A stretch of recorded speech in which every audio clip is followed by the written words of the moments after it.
Bonjour et bienvenue dans cette nouvelle vidéo. Aujourd'hui, je voulais vous donner 5 astuces pour bien démarrer votre allaitement. Voilà, à vous de suivre les 5 astuces à venir.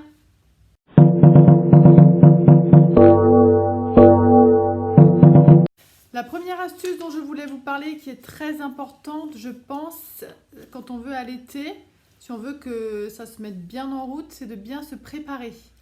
Vous pouvez, pour vous préparer, vous avez plusieurs façons de faire. Soit vous regardez des vidéos, par exemple, de préparation. Vous avez des émissions, il y a pas mal d'émissions autour de la naissance. Vous pouvez vous préparer en achetant des livres vous-même. Il faut être bien conseillé. Acheter des bons livres, par exemple des livres de la Leche League, sont assez bien faits. Vous pouvez vous rendre sur leur site de la Leche League, qui est une association qui est pour la promotion du lait maternel, donc qui est assez bien documentée. Vous pouvez évidemment faire des séances de préparation à la naissance chez n'importe quelle sage-femme, libérale ou hospitalière, ou voilà, l'une ou l'autre. Toutes les sages-femmes ont des formations en allaitement assez développées. Certaines sages-femmes ont des formations plus poussées que d'autres. Dans tous les cas, en fonction de ce que vous choisissez comme forme de préparation, celle qui vous convient le mieux, il y en a qui sont à l'aise avec les livres, il y en a avec les vidéos. Il y a des personnes qui vont préférer être dans des groupes d'échange en préparation, par exemple.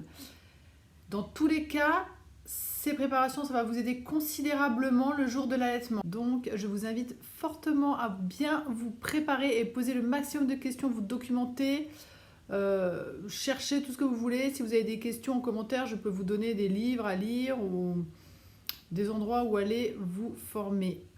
Voilà pour la première chose, le premier conseil pour bien se préparer.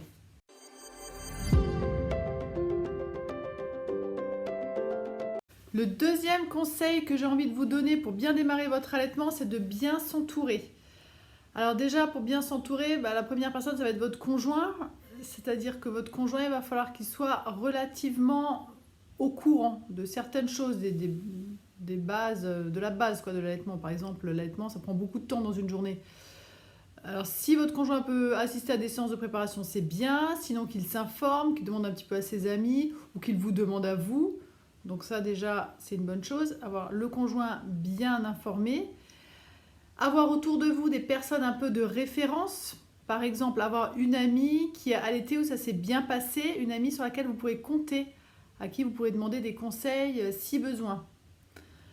Évitez toujours de demander des conseils aux personnes qui n'ont pas d'expérience en allaitement, qui n'ont jamais allaité elles-mêmes et ou alors qui ont une très mauvaise expérience dans l'allaitement.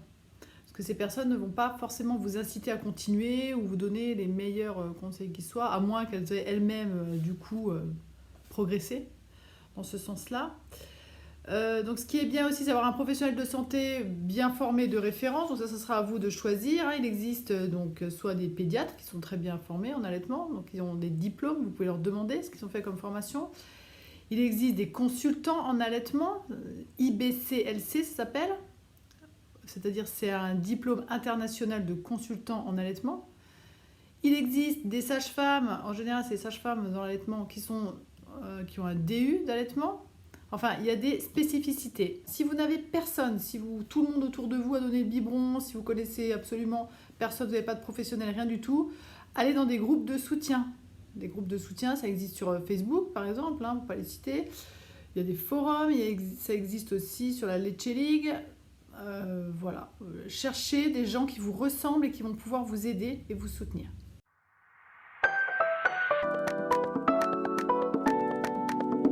Le troisième conseil que je peux vous donner pour bien démarrer l'allaitement est de proposer le sein souvent. Donc une fois que vous avez accouché, ne laissez pas dormir votre bébé. En fait, ne faites pas tout ce que tout le monde dit qu'il faut faire. C'est-à-dire, on va toujours vous dire « Ah ben non, le bébé dort, on va le laisser dormir ». Vous pouvez, si de lui-même, il va se réveiller spontanément très régulièrement. Dans l'allaitement, donc ce que vous allez apprendre, c'est qu'un bébé, il fait à peu près 8 à 12 tétés par 24 heures. Donc c'est quand même fréquent. Si on veut faire une moyenne, bien qu'il n'y en ait pas, ça environ toutes les 2 heures. Mais les bébés tètent souvent de façon anarchique, c'est-à-dire qu'ils vont téter un petit peu plus espacé le matin, et plus la journée avance, souvent plus ils demandent à téter. Voilà, donc n'hésitez pas dès la maternité à noter dans un carnet, par exemple, combien il y a eu de tétés. et à pas descendre en dessous de 6 tétés par 24 heures. En dessous de 6 tétés par 24 heures, votre bébé ne peut pas grossir. C'est pas possible. Voilà, donc très important, dès la naissance, on propose le sein souvent et on le note dans un carnet pour s'en rappeler quand on a donné le sein.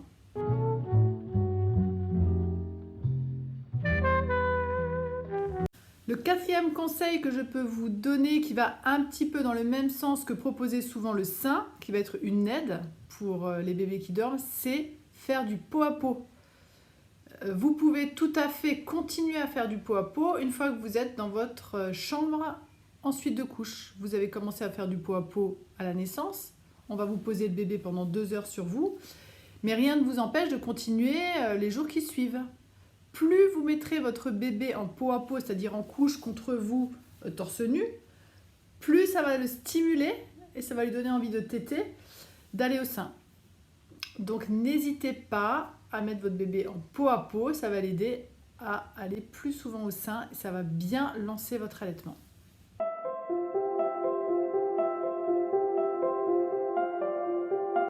Le cinquième et dernier conseil que je voulais vous donner, qui est hyper important, c'est soyez patiente.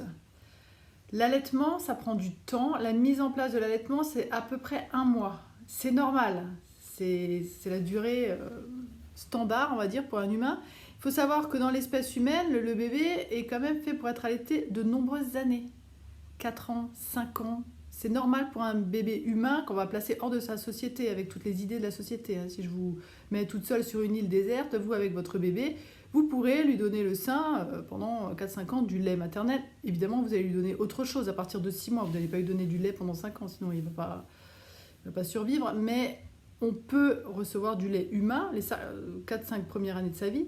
Donc c'est normal qu'il y ait un temps de mise en route qui soit considéré un peu long pour vous, qui est de 1 mois environ. Il est long pour vous parce qu'en France, vous êtes autour d'un allaitement de 3 mois, ce qui n'est pas très très long pour l'espèce humaine. Donc soyez patiente, ne lâchez pas l'affaire le premier mois. Des difficultés, il y en a, et des solutions, il y en a. Surtout ça, des solutions, on en trouve toujours. Et si vous tenez bien compte des 4 premiers conseils, celui-là, il n'y aura pas de difficulté. Vous allez trouver la patience et les ressources nécessaires pour y arriver.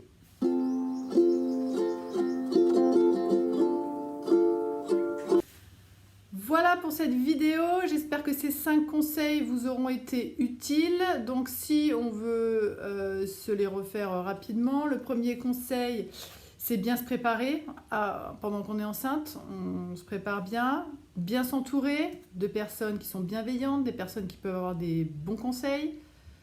Proposer le sein souvent en maternité. Voilà, faire du pot à pot le plus souvent possible. Et dernier conseil, ultra important, parce que alors ça vraiment c'est souvent vous perdez patience, restez patiente, attendez, ça va se mettre en place, ça peut mettre plus de temps, que ça va forcément moins vite que le biberon, c'est pas grave, mais ça va venir. Voilà, j'espère que cette vidéo vous a intéressé. Si c'est le cas, vous likez et puis vous pouvez vous abonner. À bientôt, bye bye.